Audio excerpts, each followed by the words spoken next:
Selamat pagi Jemaat Immanuel, kembali lagi di program Berkat Pagi. Mari sebelum kita mengawali kegiatan kita sepanjang hari ini akan lebih baik dan lebih diberkati apabila kita memulainya dengan firman Tuhan.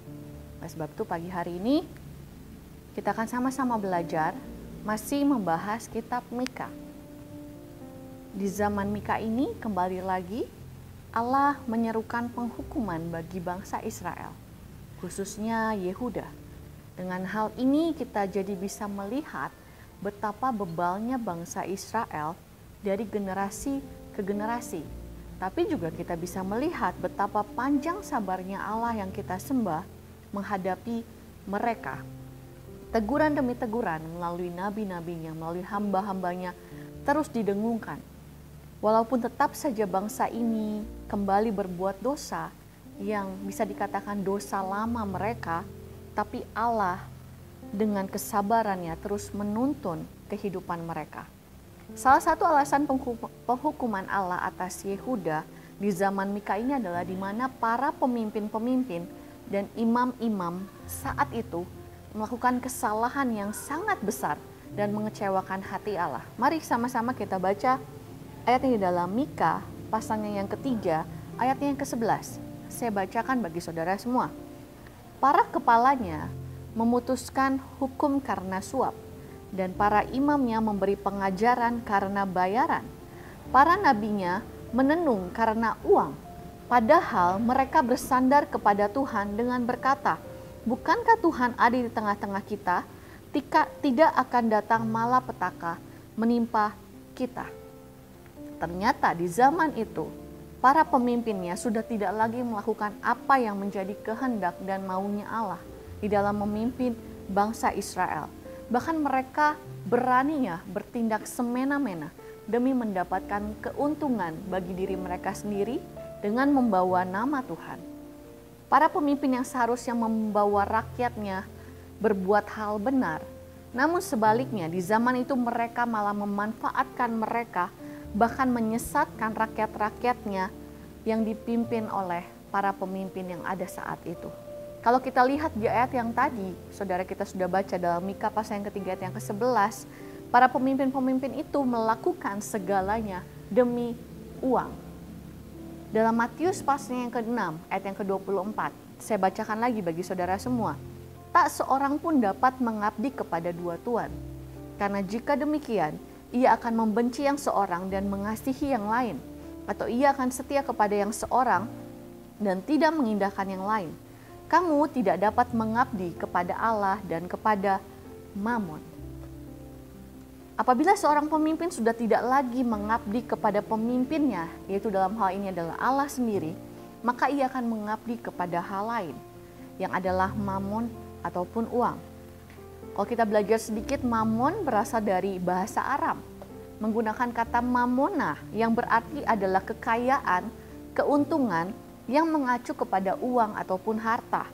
Memiliki mamon ataupun uang ataupun harta itu sebenarnya tidak masalah, karena kita percaya sebagai anak-anak Tuhan bahwa itu semua juga merupakan berkat daripada Allah kita.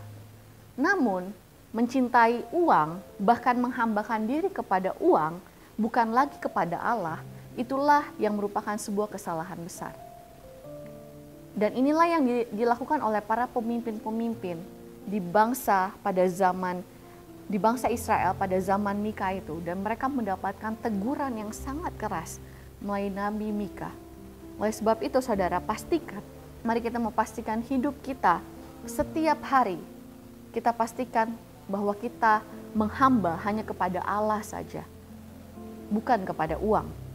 Ada sebuah ungkapan menyatakan bahwa baik buruknya sebuah bangsa bisa dilihat dari pemimpinnya. Biarlah hal ini menjadi perenungan bagi kita semua, saudara. Ketika kita melayani sebagai seorang pemimpin, baik dalam pemerintahan, gereja, bisnis, ataupun organisasi, bahkan kehidupan keluarga kita masing-masing. Satu hal yang kita perlu tahu bahwa kita mewakili Allah di dalam posisi pemimpin tersebut. Kalau kita boleh baca lagi di dalam Roma pasalnya yang ke-13, ayat pertama dan kedua. Di situ dikatakan bahwa tiap-tiap orang harus takluk kepada pemerintah yang di atasnya, sebab tidak ada pemerintah yang tidak berasal dari Allah, dan pemerintah-pemerintah yang ada ditetapkan oleh Allah. Sebab itu barang siapa melawan pemerintah, ia melawan ketetapan Allah, dan siapa yang melakukannya akan mendatangkan hukuman atas dirinya. Tidak dapat menjaga integritas dan melupakan tanggung jawab sebagai seorang pemimpin akan mengarahkan kehidupan kita pada hal-hal yang tidak berkenan di hadapan Allah. Contohnya seperti melakukan tindakan korupsi, penindasan, suap, dan lain-lain. Dan konsekuensinya bagi para pemimpin yang seperti itu adalah pasti akan menerima hukuman daripada Tuhan, daripada Allah, seperti yang disampaikan kepada bangsa Israel melalui Nabi Mika saat itu. Saya yakin kita semua adalah seorang pemimpin, minimal pemimpin kepada diri kita sendiri. Biarlah kita memastikan diri kita menjadi seorang pemimpin yang benar. Bukan hanya sekedar baik, tapi benar-benar kita berkenan di hadapan Tuhan dalam kita memimpin orang-orang yang kita pimpin. Itu benar-benar sesuai dengan perintah Tuhan kita. Saya akan tutup dengan sebuah pertanyaan. Apakah kita telah menjadi pemimpin yang benar dan baik? Memimpin dengan hati dan membawa orang-orang yang kita pimpin kepada kebenaran? Atau kita menjadi pemimpin yang hanya mau mencari keuntungan saja dari orang-orang yang kita pimpin, bahkan menyesatkan mereka dari jalur kebenaran? Mari kita mengintrospeksi diri kita masing-masing pagi hari ini. Biarlah kita semua menjadi pemimpin-pemimpin yang bukan hanya baik, tapi juga memimpin dengan benar di hadapan Tuhan dan manusia. Puji nama Tuhan. Demikianlah firman Tuhan, berkat pagi bagi kita semua di pagi hari ini. Immanuel, Allah beserta kita. Mi perlu kau